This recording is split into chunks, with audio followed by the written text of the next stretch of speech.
Anxiety, weakness, and debility are common conditions, and ashwagandha is a superb, almost ideal herb to help. Ashwagandha calms the nerves while building strength and vigor. It is a renowned adaptogen and particularly used for improving energy, stability, and also sound sleep. Now, that can sound a bit like a contradiction. An herb that promotes sound sleep but improves energy.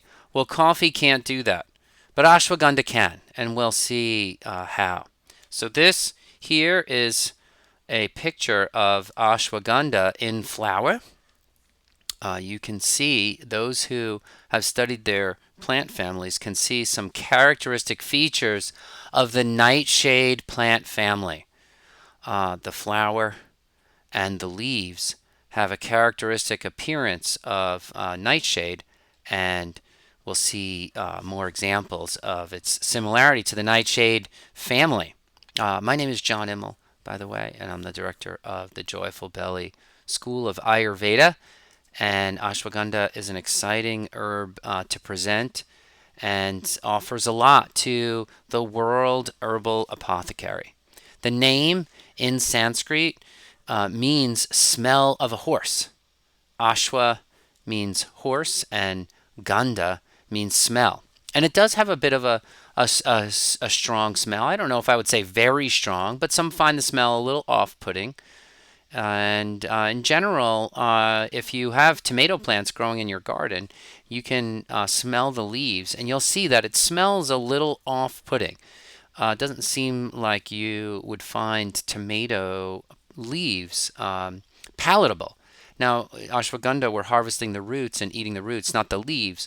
But anyway, there's a funkiness to the whole nightshade family that's definitely present in ashwagandha. And in general, the nightshade family is an intense family. Lots of poisons in that family. Ashwagandha is roots are not poisonous. I don't know about the leaves and the berries, but tomato leaves are poisonous, right? So you don't go eat tomato leaves. And potatoes are another example of a nightshade root that we consume, and potato leaves are highly poisonous. So there are lots of, in addition to strong poisons in the nightshade family and some strong hallucinogens that will give you a one-way ticket, right? One-way trip to Never Never Land. You will also find strong medicines in this family, particularly anti-asthmatics, that only very experienced herbalists should use, because you could easily kill somebody with many of the nightshade plant families. But of course, we eat potatoes and we use ashwagandha as an herb. So not every member, and we eat tomatoes and eggplants. So not every member of this family is one that you have to be, that you have to shun. But just remember, you're dealing with an intense plant family when you see the nightshades. The botanical name of ashwagandha is Withania somnifera. And you see somnia here, like insomnia, right? You see that the botanical name itself refers to some of its sleep promoting qualities. Another common name in English for ashwagandha is Indian ginseng, and that's because ashwagandha's properties have some similarity to ginseng. Ginseng is an adaptogen tonic that stimulates and invigorates, and ashwagandha calms and invigorates. Both Asian ginseng and Indian ginseng, or ashwagandha, have a warming quality to them. This is in contrast with other adaptogenic tonics that are cooling, like rhodiola. All right, good. I gave the essence of ashwagandha. Really important to, in a way, to come up with a statement that captures the essence of the herb, right? So I think This kind of captures it here. Ashwagandha calms the nerves while building strength and vigor. And where that vigorousness has a warmth to it, right? Vigor, and I always think of vigor as involving a little bit of heat, right? Coldness is more associated with dullness, and vigor more with heat. A renowned adaptogen, ashwagandha improves energy, stability, and sound sleep. All right, so this is an herb that improves stamina, focus, groundedness. Let's hear what a client had to say. I started taking it, ashwagandha, from way back, and it has gotten me through some rough and tough times when I could have had a mental breakdown. It just keeps me grounded. Well, it helps me maintain my sanity and whatever little weight I had during those rough terrain years. Great testimony to ashwagandha. It's native to India, Africa, parts of the Middle East. Recommended in the Charaka Samhita, one of the classical texts of Ayurveda, written around 200 BC. Sorry, that should say 220 BC to 200 BC, not AD there. At least 2200 years ago, Charaka was talking about it. In the classical Unani Tib text, Unani Tib just simply means, Tib means medicine. Unani means Iona, the island of Iona. That was the Arabic word for Greece, basically. So Unani Tib is Arabic for medicine from Greece, or Greek medicine. So Greek medicine knew about ashwagandha, and there's even legends in Greek medicine about it. Apollo, there's a legend of Apollo discovering ashwagandha and giving it to his son Asclepius to increase his power. All right, ashwagandha has primarily a bitter taste. And like I said, it's funky bitter. Not, I wouldn't call it a pure bitter. Like neem or gentian are pure bitters. And when you taste them, there's no funk factor to it. But with ashwa, there's a bit of that nightshade funk factor to it. Someone might say it's similar to cocoa powder, in that cocoa powder without sugar is just a little bit bitter. And it has a bit of a heaviness on the tongue. I would agree with that. Its sweetness and astringency are secondary tastes. Astringency is the lasting sensation in the mouth. I always think of, I guess that's, I was going to say it reminds me of Lucky Charms, but that's Shatavari. Shatavari always reminds me of Lucky Charms whenever I eat it. It's like a slightly bitter version of the Lucky Charms marshmallows in Lucky Charms cereal. But we're talking about ashwagandha here, not Shatavari. So let's hear the quote on Shatavari. Ashwagandha tastes more bitter to me than sweet or astringent. It feels more like a masculine herb to me, adding strength, but in a different way than Shatavari. So yeah, that's and ashwagandha and shatavari are often seen as complements. Shatavari as the female aphrodisiac, female strengthening herb, and ashwagandha as the male strengthening herb. That doesn't mean that only men take ashwagandha and only women take shatavari. Some women need more oomph or a little bit more invigoration, and some men need the softer qualities of shatavari and the cooling qualities of shatavari. So I think both herbs are taken by both sexes fairly often, regardless of whether they're estrogenic or androgenic. Okay. Its biocharacteristics are hot, oily, and light. Its effect on elimination pathways generally drying, but we should note that it does relieve travel constipation. Now, what's travel constipation? Travel constipation is not dry constipation, but anxious constipation. Let's hear a quote from a client. On the first day, I had 3 stool eliminations, which is unusual. Maybe it was the bitterness that stimulated peristalsis and all the food got pushed out. Well, that was a good guess because bitter does stimulate peristalsis. But I think what happened with this client is that the ashwagandha relaxed the colon. And normally when a person's traveling, the colon becomes a little tense, and that can create constipation. So if you're the type of person that gets constipated when you're under stress or traveling, ashwagandha might be a laxative for you, even though it's not a laxative. Ashwagandha can increase ama when used in excess due to its ojas building nature. Now, I like to feel my way into herbs, right? So we don't want to just use intuition around herbs. We don't want to, just make it woo woo. But we want to develop intuition and evidence, right? So you'll see throughout the discussion of ashwagandha that I'll try to present the experience of ashwagandha alongside with the science of ashwagandha, so that you can understand in a specific as well as an intuitive way. And that, I think, is an ideal. So here's a nice picture. When we talk about the dosha qualities of ashwagandha, I think this picture kind of says it all. I don't know if it communicates the building nature of ashwagandha so well, but it does communicate the biocharacteristics, that it's hot, a hot herb, and but it's oily. It's moist. In the end, it's building, not drying. So there's a picture of ashwagandha's warmth and even the kind of climate that ashwagandha might grow in. Ashwagandha tends to grow in a little bit more of an arid climate. It's vata balancing and kapha balancing because of that warmth and because it's so grounding. But pitta may find it a little too hot. And one client said that it felt like a hot summer wind, claustrophobic and unpleasant. Now, the vata person would say it felt like a hot summer wind, which was very relaxing to me, right? So same experience, different affinity or response. Okay, so what is ashwagandha?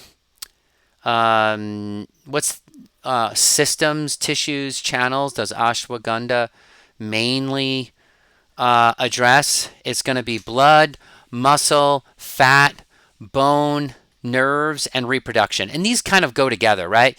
Your muscle, fat, bone, and reproductive systems, they're generally, when you have an herb that's anabolic, it's going to build all of those. And and in this case, ashwagandha happens to also build rakta, not just the rasa of blood, but the rakta of blood. And generally, when you have these herbs that are anabolic, they're going to calm the nervous system. So all I'm saying is that these are the dhatus that you would expect to see, the tissues, channels, dhatus, that you would expect to see from a tonic. All right, let's talk a little bit about where ashwagandha grows and what it looks like. Here you can see half the plant. In fact, I think we got the full thing. Yeah, there we go, right there. There's the whole plant right there. And you can see that it is growing in a more dry kind of environment. In fact, everything looks kind of brown around it. But look at ashwagandha. It's like flourishing in this dry environment. All the fruits are up top, kind of make... Excuse me. And yeah, there's that characteristic green color of nightshade family plants. Yeah, so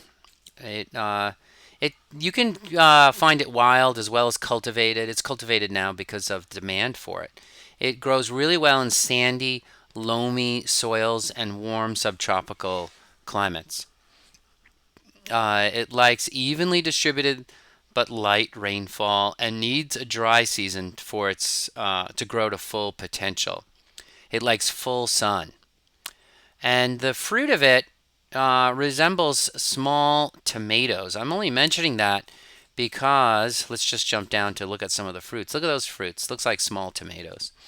And I just want to mention that because of a personal experience I had with tomatoes that I think would shed light on probably what how ashwagandha likes to grow. So I was eating a sandwich once while I was working on renovating my home, and I had made this pile of concrete cement blocks that I was throwing away. So I was eating this sandwich, and some tomato seeds from the sandwich fell onto the cement blocks, and I didn't really think much of it. It was some cement blocks.